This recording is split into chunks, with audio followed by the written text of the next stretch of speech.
We're back, people, and today we're breaking down film on Taj Washington, Miami Dolphins receiver. Got to see him in his first NFL action. Being a seventh round pick last year, he got hurt, never got a chance to play in the preseason, and he really showed out. Like, I actually thought he was one of the biggest standouts in this game.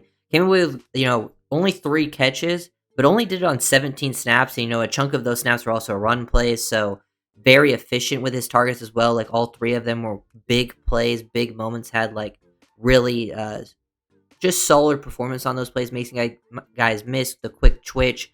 Very good man beater, which I think is important to have in this wide receiver room, because you have some guys that, after Tyreek and Waddle, that are mostly known for, maybe making plays versus zone. So having Taj that can potentially be a part of that room is huge. So, and also at the end of this video, I think, we've got only a handful of clips, so at the end I'm probably going to go in depth and really just talk about the wide receiver room, because I do think there has been a little bit of a change in my mind, and also there is an injury thing that happened that I think might change my outlook of potentially having 6 receivers instead of 5 with Taj there. So I'll talk about that in detail at the end, and we'll break this down. Leave a like and comment. It helps out with the YouTube algorithm and all of that. Join as a member if you want early access. So Taj right here, one of the biggest plays of the game. He gets man-to-man. Chicago Bears go cover 0. And Taj is just dynamic. You get to see, one, just a great route. He's a very good vertical threat, which I think is a big part of his game that's kind of going underrated here, is you look at him at the top of the screen. Sometimes these smaller, quick receivers like Malik. Malik's very good underneath, intermediate part of the field. Taj is one of those small, like, quick receivers that's also got a vertical element to his game, and he does a great job of attacking leverage in his vertical routes, vertical stem. Does a very good job with his eyes, his body's all committing to the inside. And then look how it affects the DB. Gets him to open up his hips, and he turns him around, works into that blind spot, and then breaks back across. Really good break there. You can see the quick twitch to get it out and just create separation. It's all the initial part of that play, and then he does a good job getting it out of his breaks. Catches the ball. He's a very reliable hands catcher. That's another part of the game that I like. Same with Malik. The Washington brothers, very reliable hands. Like, he had a very small drop percentage in college. Taj was showing reliable hand catcher throughout this game. A lot of small guys do struggle, to be consistent catchers at times. And then he's also a yak guy. He plays with some toughness for his size, but he'll make you miss. Look at him. Look what he does to this guy. This poor guy gets him with that extra little hesitation. Boom, throw him to the side.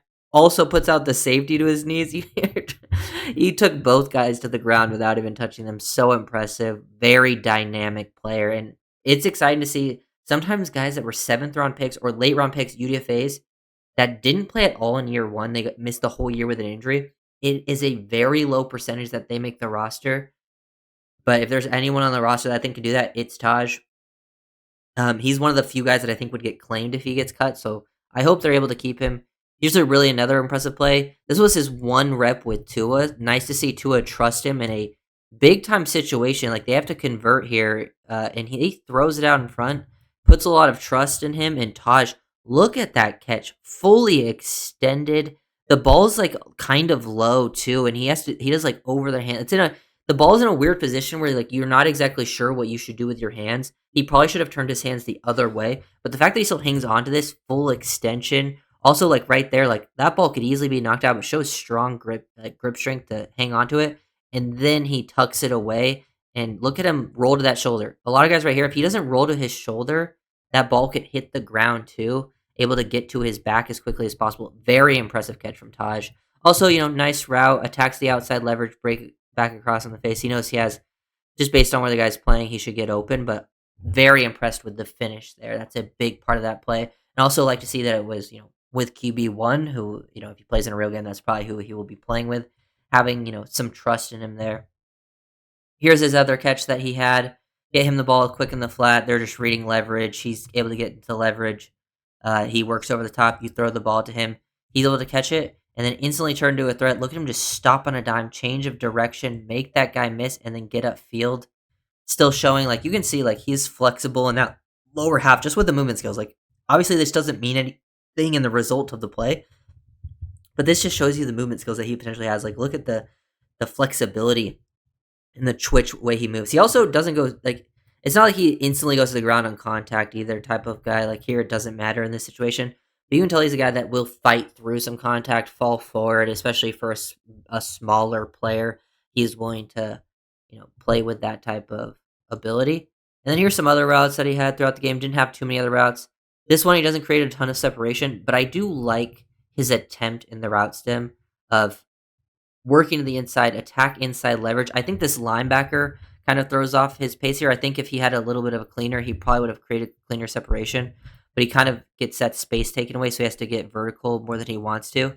But I do like that he's at least out there attempting really uh, good stuff, mixing up the tempo of your routes while also mixing up the leverage that you attack. That makes you a very difficult cover for a lot of corners in the NFL. So that's some good stuff. Here's another example of it, attacking, like, outside leverage. Look at, like, his head and stuff, like, look how he boom, head down.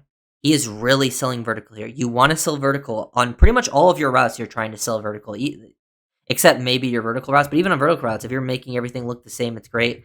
Look how he tucks right there. He tucks ahead, looks like he's gonna go full speed, then raise up, boom, sink those hips, get out of it. He's also kind of attacking outside leverage, very nuanced in his route stem, and he's able to get this DB to just open up just enough, freeze, and then break. Zach's not looking in his direction, but if he did, he probably would have had a completion, uh, but doesn't come away with it there. But overall, really like what I saw from Taj Washington. Big fan of the player. He was one of my sleepers coming into the season because I loved his film coming out of college. Just didn't know what to expect after him missing all of year one. And from training camp, all the reports that you hear, and then this one, I thought he was one of the biggest, like, consistent standouts on limited snaps too, which is big. This is where you learn. So now we can talk about the wide receiver room. Weiss and Armstrong were guys that I was, hopeful for. They didn't really do anything in week one. They're looking like potential practice squad guys, which is fine. Like, that's totally fine for UDFA options. Get them on practice squad, potentially develop them down the line. Looking at the rotation, Nick Westbrook-Akine and Malik were the first guys in. That's obvious. They're year 3 and 4. Then Eskridge came in. Not surprising. He's more of a veteran, was playing last year. But Eskridge and Taj were kind of battling back and forth. To me right now, that fifth receiver battle is between Eskridge and Taj. After that, you got like guys like Tariq Black and Erica Zukanma came in. I think they're out of it personally. And I've been talking about only keeping 5 wide receivers this year.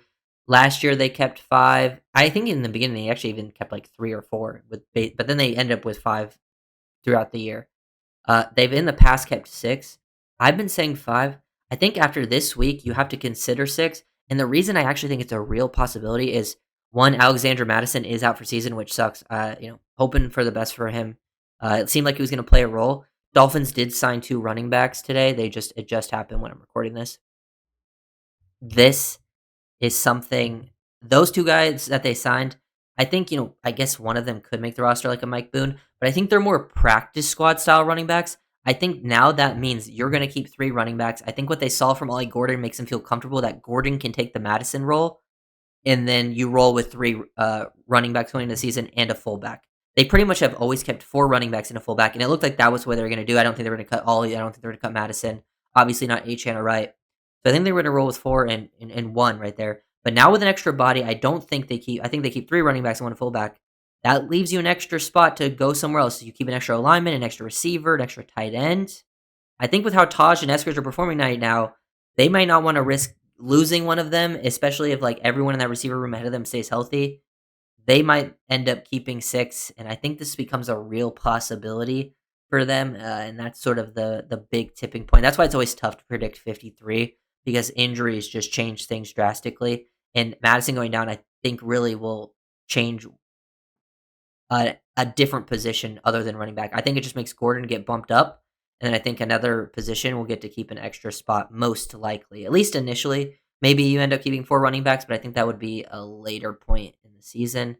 I think with the guys they signed, those guys were available now. You probably can keep them available on your practice squad. So that's sort of the thought process there. But shout out Taj, really happy, excited for what I saw with him.